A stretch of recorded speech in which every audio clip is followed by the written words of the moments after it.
प्यारे बच्चों, आज हम पढ़ते हैं प्रतिरोधों का श्रेणी क्रम संयोजन। हम लेसन नंबर 5 में चल रहे हैं और हमने टॉपिक जो हैं प्रतिरोध का पहले पढ़ चुके हैं। प्रतिरोध क्या होता है, परिवर्ती प्रतिरोध भी हमने पढ़ा है, प्रतिरोध का फॉर्मूला भी हमने निकाला है और आज हम प्रतिरोधों का संयोजन पढ़ते हैं। और संयोजन के क्रम में हमारा पहला टॉपिक जो है इसमें वो है श्रेणी क्रम संयोजन। दो टाइप का संयोजन होता है, श्रेणी क्रम सीरीज कॉम्बिनेशन एंड सेकंड समांतर क्रम पैरेलल कॉम्बिनेशन। तो दोनों टाइप को हम अलग अलग पढ़ेंगे, साथ में कुछ न्यूमेरिकल प्रॉब्लम्स भी देखेंगे और ध्यान रहे कि इसके अंदर इंपॉर्टेंट पॉइंट्स क्या होते हैं, वो सारे कुछ आप जो हैं नोट करते जाएंगे। तो फर्स्ट ऑफ ऑल श्रेणी क्रम संयोजन कहते किसे हैं, यानी हम परिभाषा देंगे सबसे पहले। ध्यान रखना है इससे जो पिछला लेसन, ये लेसन नंबर 4 था संधारित्र वाला, उसके अंदर हम संधारित्रों का संयोजन पढ़ते हैं। कैपेसिटर का कॉम्बिनेशन वो भी दो टाइप का होता है, तो कंफ्यूज नहीं होना है कि वहाँ पर हमें जो है टोटल कैपेसिटेंस क्या मिल रही है या यहाँ पे टोटल रेजिस्टेंस क्या मिल रहा है। रिजल्ट उल्टे होंगे लेकिन कंफ्यूज नहीं होना है, उसका भी मैं हल्का फुल्का जो है क्लू दे दूंगा कि कंफ्यूज अगर आप होना भी चाहें तो कैसे बच सकते हैं। देखिए डायग्रामेटिक हम यहाँ पे माने कि हमारे पास में 3 प्रतिरोध हैं, R1, R2 एंड R3। इनको हमने इस टाइप से कनेक्ट कर रखा है कि एक प्रतिरोध का पहला सिरा खुला है, दूसरे सिरे को दूसरे प्रतिरोध के पहले सिरे से जोड़ दिया, दूसरे प्रतिरोध के दूसरे सिरे को तीसरे प्रतिरोध के पहले सिरे से जोड़ दिया और ऐसे ही हम आगे से आगे जोड़ते जाएंगे। और जो इधर वाला खुला सिरा है यहाँ पर हम एक बैटरी जोड़ देंगे और इधर वाले खुले सिरे को भी बैटरी से जोड़ देंगे। इसका मतलब क्या हुआ कि पहले प्रतिरोध का पहला सिरा बैटरी के धन टर्मिनल से जुड़ा है और जो अंतिम प्रतिरोध है उसका दूसरा सिरा, खुला सिरा, बैटरी के ऋण टर्मिनल से जुड़ा है। ठीक, अब मान लें कि हमने जो बैटरी ली है वो V विभव की है, V वोल्ट की बैटरी है जो इन प्रतिरोधों में धारा का प्रवाह करेगी। धारा प्रवाह हमने देख रखा है, दिशा होती है बैटरी के धन सिरे से ऋण सिरे की तरफ। तो इस टाइप से धारा प्रवाह होगा और ये धारा क्या R1, R2 और R3 में अलग अलग होगी? समझ रहे हो बात को? यहाँ धारा का मान जो है वो अलग अलग नहीं होगा, बल्कि क्योंकि यहाँ पे कोई ब्रांच नहीं बन रही है, धारा को बंटने की कोई जगह नहीं मिल रही है। हम आवेश संरक्षण जो है वो शुरू से पढ़ते आ रहे हैं। अगर धारा कहीं पर कम या अधिक हो गई तो इसका मतलब ये हुआ कि वहाँ पे आवेश संरक्षण के नियम को हम फॉलो नहीं कर रहे हैं, जो कि प्रकृति का एक मूलभूत संरक्षण नियम है। यानी मैंने जब संरक्षण नियम पढ़ाया था, यानी आवेश संरक्षण जब हमने डिस्कस किया था, उस टाइम भी मैंने ये बताया था आपको कि आवेश संरक्षण एक निर्विवादित, जिस पर कोई ऐसा नहीं है कि भाई यहाँ पे ये अपवाद है। तो इसलिए ज़रूरी है कि जितना आवेश यहाँ से एग्जिट होगा उतना को उतना वापस यहाँ पे एंटर होगा और उसके लिए ज़रूरी है कि तीनों प्रतिरोधों में धारा का मान समान रहे। तो यही इसकी परिभाषा है। कई बार जैसे क्वेश्चन पूछे जाते हैं कि भाई श्रेणी क्रम संयोजन किसे कहते हैं, तो बाई मिस्टेक जो है हम ऐसी जैसी व्यवस्था दिख रही है वैसा बोल देते हैं और जैसी व्यवस्था है उस टाइप को हम जो है एक तरह से ऑथेंटिक परिभाषा नहीं मानेंगे। परिभाषा ये होगी कि प्रतिरोधों का ऐसा संयोजन जिसमें प्रत्येक प्रतिरोध में समान मान की धारा प्रवाहित होती है, उन्हें हम श्रेणी क्रम संयोजन में कहेंगे। ठीक है, तो इसका मतलब ये हुआ कि इस प्रकार के संयोजन के अंदर हम इंपॉर्टेंट पॉइंट क्या नोट कर सकते हैं? धारा I समान होती है। हर एक प्रतिरोध के अंदर धारा का मान समान होता है। क्लियर। सेकंड, धारा अगर समान है तो क्योंकि V इक्वल टू हम आई आर लिखते हैं, उससे V समानुपाती क्या हो जाएगा, R। V समानुपाती R क्या शो करेगा कि जिस प्रतिरोध का मान अधिक होगा उस पर विभवांतर भी अधिक होगा, और जिसका मान कम होगा उस पर विभवांतर भी कम होगा। इट मीन्स अगर मान लो प्रतिरोध अलग अलग हैं तो इन पर विभवांतर भी अलग अलग होगा।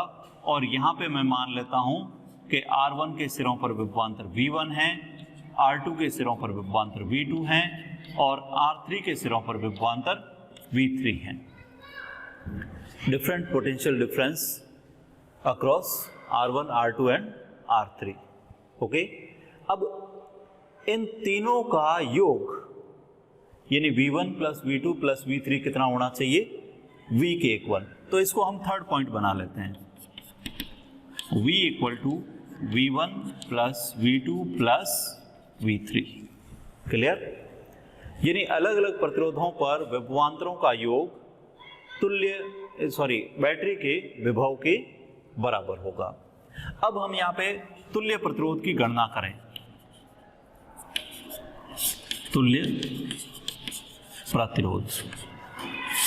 तुल्य प्रतिरोध की गणना के लिए हमें पहले V1, V2, V3 इनको अलग अलग लिखना होगा। कैसे लिखेंगे, जैसे पहले प्रतिरोध पर विभवांतर V1 बराबर I R1, दूसरे प्रतिरोध पर विभवांतर V2 बराबर I R2। जो मैं साथ में लैंग्वेज बोल रहा हूं वो भी इंपॉर्टेंट है कि हम यहाँ पे लिखेंगे क्या, पहले प्रतिरोध पर विभवांतर V1, दूसरे प्रतिरोध पर विभवांतर V2 IR2, तीसरे प्रतिरोध पर विभवांतर IR3। ये तीन हमारे पास में अलग अलग इक्वेशन बन गई V1, V2 एंड V3 की।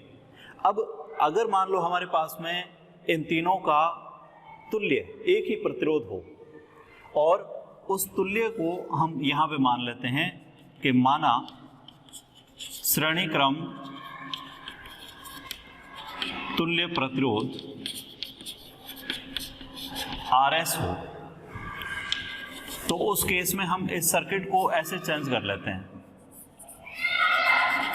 कि हमारे पास में एक ही प्रतिरोध है जिसका मान RS है, और इसको हमने V विभव की बैटरी से कनेक्ट कर रखा है। तो फिर इसमें जब धारा I प्रवाहित होगी तो इसके सिरों पर विभवांतर उत्पन्न होगा, और उस विभवांतर को हम क्या लिखेंगे, V equal to IRS। Okay, शुरू में हमने कह रखा है कि V equal to V1 plus V2 plus V3 है, मतलब इन विभवांतरों का योग टोटल विभव के बराबर है, बैटरी के विभव के बराबर है। इट मीन्स समीकरण नंबर 1, 2, 3 को जोड़ लो और समीकरण नंबर 4 के बराबर कर लो। तो समीकरण नंबर 4 बराबर 1 प्लस 2 प्लस 3 मीन्स IRS बराबर IR1 plus IR2 plus IR3। इसमें से जब I कॉमन आ जाएगा तो कैंसिल आउट हो जाएगा इधर से, तो हमें रिजल्टेंट रेजिस्टेंस मिलेगा R1 plus R2 plus R3 in series combination. श्रेणी क्रम संयोजन के अंदर कुल प्रतिरोध का मान अलग अलग प्रतिरोधों के बीजगणितीय योग के बराबर होता है। इसका मतलब ये हुआ कि यहाँ पे कुल प्रतिरोध का मान बढ़ता है और मैक्सिमम प्राप्त होगा। अधिकतम प्रतिरोध किस संयोजन में प्राप्त होगा, श्रेणी क्रम संयोजन में। ध्यान रहे संधारित्रों में हमने इसी श्रेणी क्रम को व्युत्क्रम योग के रूप में देखा था, याद कीजिए। वहां पे हमें फॉर्मूला मिला था 1/CS 1/C1 1/C2 1/C3। अब अगर आप कंसेप्ट पे जाते हो तो वहां पे कंसेप्ट होता है Q इक्वल टू CV, तो जब हम V निकालेंगे तो Q/C आता है, और यहाँ पर हमारा कंसेप्ट है V बराबर IR, तो V निकालेंगे तो IR की फॉर्म में ही आएगा। तो इसका मतलब IR plus IR plus IR कर रहे हैं। वहां पे हम Q/C Q/C Q/C Q/C को ऐड करते हैं तो वहाँ पे 1/c आ जाता है।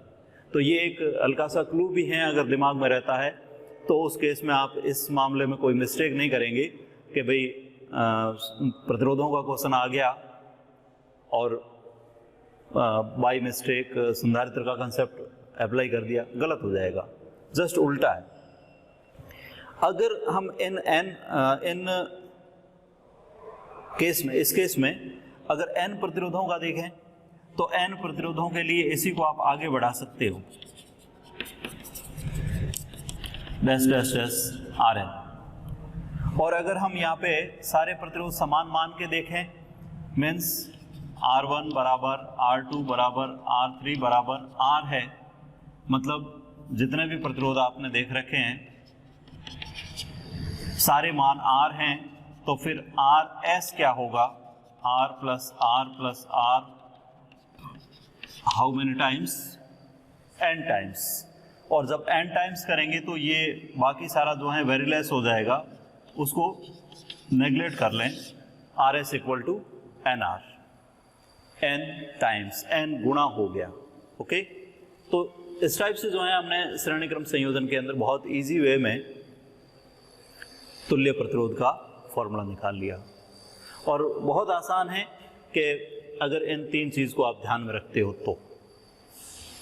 क्लियर? अब इसका हम जो है इक्का दुक्का न्यूमेरिकल देख लेते हैं। न्यूमेरिकल प्रॉब्लम्स भी इसके अंदर बहुत सीधी सिंपल सी आती है, बताता हूं मैं। अभी जो हमने डायग्राम बना रखा है उसी के अंदर मैं कुछ वैल्यूज जो है पुटअप कर लेता हूं और फिर देखो कि आंसर जो है वो किस टाइप से मिलता है। अपना एक क्वेश्चन है बहुत सीधा सिंपल सा। R1 का मान मैं ले लेता हूं 2 ओम, R2 का मान ले लेता हूं 3 ओम, R3 का मान ले लेता हूं 5 ओम और V की वैल्यू ले लेते हैं 100 volt. Find out total resistance and potential difference on each resistance. क्या फाइंड आउट करना है, क्या ज्ञात करना है? हमें इस परिपथ का कुल प्रतिरोध ज्ञात करना है और प्रत्येक प्रतिरोध पर विभवांतर ज्ञात करना है। तो फर्स्ट ऑफ ऑल श्रेणी क्रम संयोजन है, तुल्य प्रतिरोध सिंपल है, R1 R2 R3, 2 ohm plus 3 ohm plus 5 ओम, टोटल हो गया 10 ओम। प्रतिरोध निकालने के बाद में क्योंकि हमें अलग अलग विभवांतर निकालने होंगे तो V बराबर होता है IR। इसका मतलब पहले आपको I निकालना पड़ेगा। तो I जो है ये बनेगा V upon RS, total I, और हर एक प्रतिरोध में वही प्रवाहित होगी। यहाँ पे हम कोई I1 I2 I3 अलग अलग नाम तो देंगे नहीं। तो V by RS 100/10, this is 10 ampere, 10 ampere की धारा प्रवाहित होगी। अब तीसरा तरीका यानी सेकंड जो अपना क्वेश्चन है वो है कि प्रत्येक प्रतिरोध पर अलग अलग विभवांतर ज्ञात कीजिए। तो V1 बराबर IR1 होता है, V2 बराबर IR2, V3 बराबर IR3। I का मान 10, R1 का मान 2, दैट मीन्स 20 वोल्ट।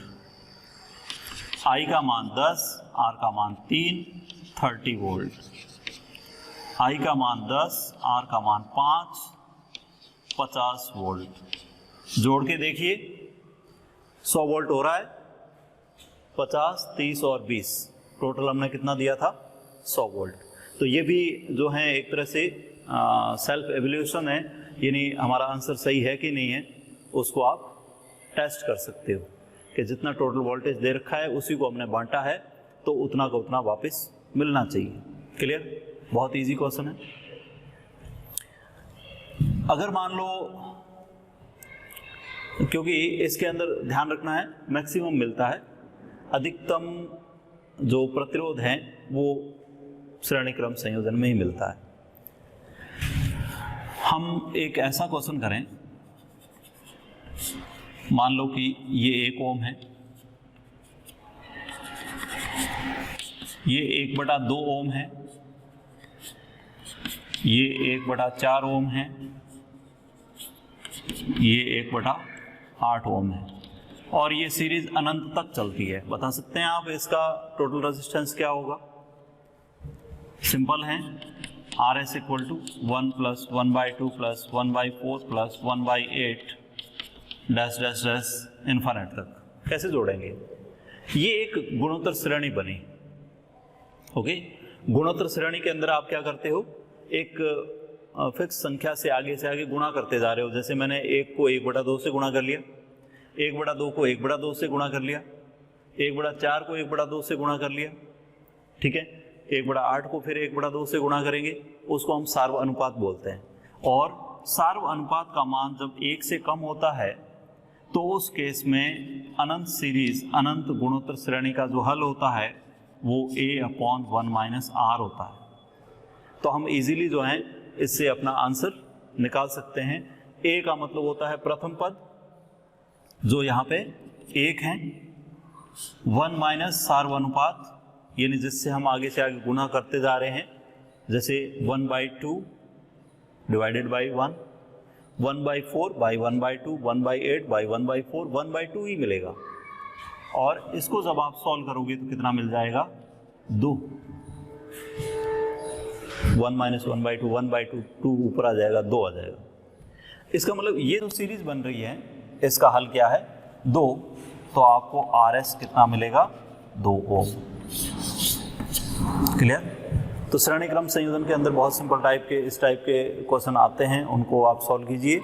और अगर अनंत सीरीज का ऐसा आता है जैसे यहाँ पे 1/3, 1/9, 1/27 ऐसे करके आप एक अपना खुद का क्वेश्चन भी बना सकते हो। इसमें भी आप जो है वैल्यू चेंज करके अपना खुद का क्वेश्चन बना सकते हो। तो हमने जो है श्रेणी क्रम को क्लियर किया, ध्यान रखोगे। नेक्स्ट वीडियो के अंदर हम जो है समांतर क्रम संयोजन भी पढ़ेंगे, उसकी भी प्रैक्टिस करेंगे, फिर मिक्स कॉम्बिनेशन की प्रैक्टिस भी करेंगे। ओके।